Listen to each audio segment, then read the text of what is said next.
Björk, then we saw you again at the Phoenix, so you've been pretty busy. What's your relationship with the idea of being on the road? Do you actually enjoy sort of playing gigs every night, sort of flying everywhere, airports, all this routine, being on the road?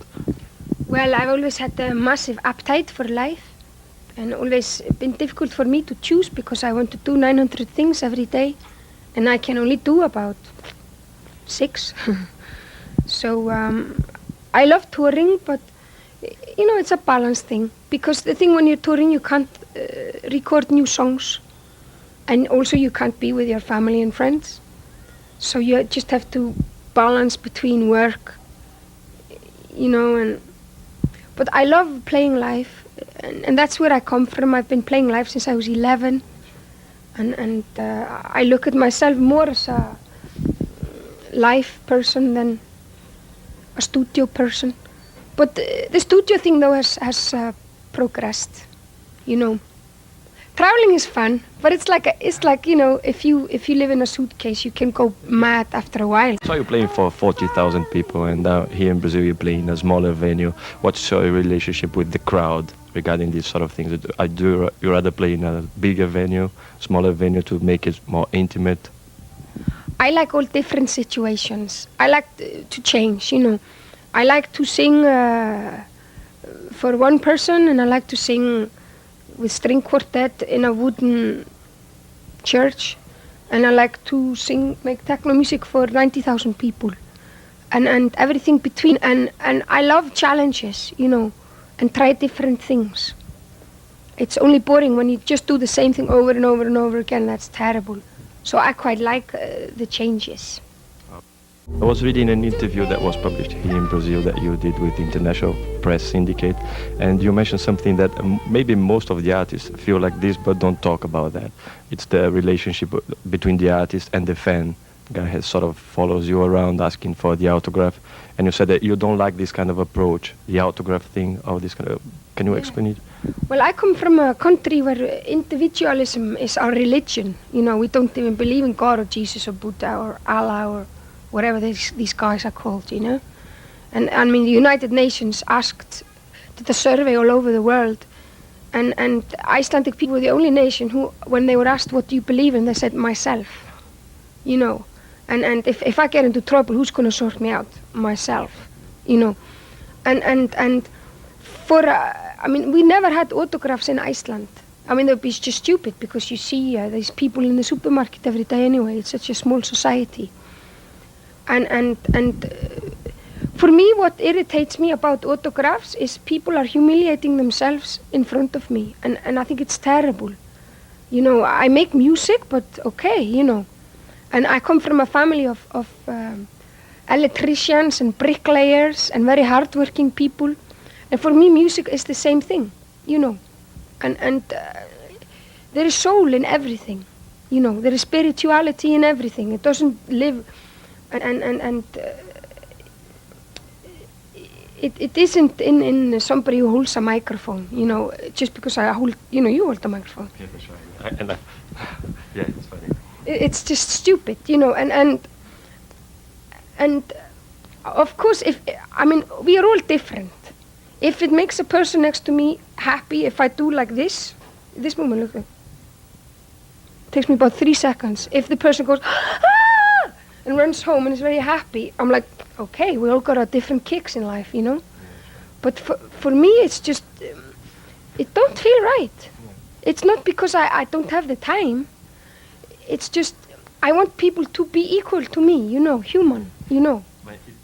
I'm very lucky because I've been doing this since I was 11. My first record came out as I was 11. So it isn't like a big shock, like 1 minute I'm nobody, next minute everybody knows me. So I've had a very natural progress. And my job is to be emotional, if you want. But there are a lot of people who have got jobs like that. You got nurses and doctors, you got psychologists, teachers. I mean, a teacher with, say, 6-year-old children, if they are not emotional in their work, they will not be very good teachers, you know. And I think very many, I mean, interviews, for example, if you're going to say, I'm not going to be emotional, you're not going to take very good interviews, are you? but when I'm singing on stage and there's a lot of people there, it's not only my work. It's a lot of people's work, and my face becomes the symbol of that emotion that was expressed that evening. But it's a lot of people's work, and because I've been doing this since I was 11, I look at the cover of a magazine. That is not. There's two different things. You know, me and the personal life, and the private Björk, and Björk in her job. And maybe it is quite clear to me. And when people come to me and want the private Björk, they have to understand it's not the same person. You know, it's not I'm a schizophrenic, but it's like if you go to a restaurant and you see a surgeon who operates, you know, a doctor, and you go to, oh, hello, my heart is, can you fix it now? Like, it's like you can't do that. He's just having a meal with his wife, and they can't say, oh, sing for me. You know, it's two different things, you know. And you said that it's not that you have you're not influenced by anybody specifically. Is that right? Is that what you said? Because at the press conference you were talking about music, and it seems that you are influenced by loads of things, at least that you enjoy sort of discovering new things. What about the famous influences? I think it is very important. I mean, I'm influenced by everything. By books, by the weather, by the water, by my shoes. You know, if they're comfortable or not, you know, and everything. One of it is music. But I think it's very important with people who are dealing with making music that they are not only influenced by music. And I find it very sad when you find a record and it says on the record, this record was inspired by Miles Davis. Because it's like making, if you make a film, you don't make a film about a film. You make a film about the real life. And you wouldn't sit down and write a book about the book. You know, it's like recycling. It misses the point. And music isn't brilliant unless it goes beyond the point of being music and becomes real life. And so I'm influenced by real life. And when people listen to my music and say, oh, I can see great influence from this artist in there, I read that and I say, okay, I didn't succeed. But if people listen to my music and say, oh, this made me feel like this and that, and it really feels like this, that's right. It should be beyond style, beyond influence. It should be about pure emotion and real life. Alternative show, let's put it this way. We keep on playing Sugar Cubes videos. We play sometimes Sugar Cubes videos.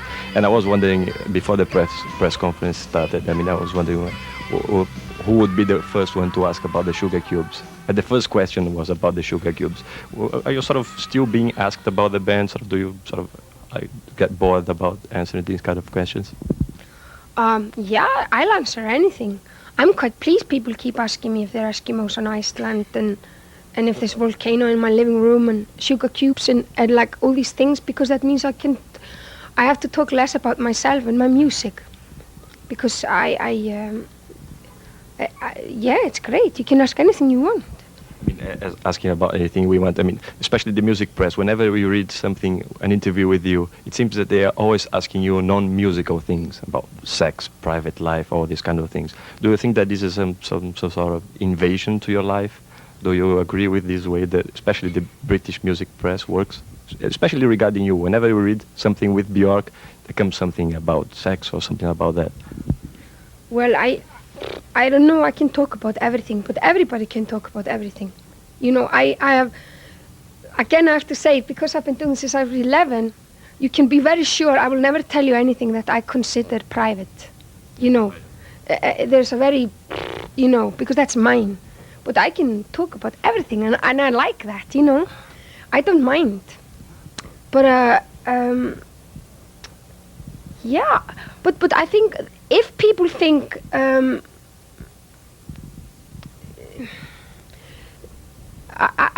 a stranger that I have never met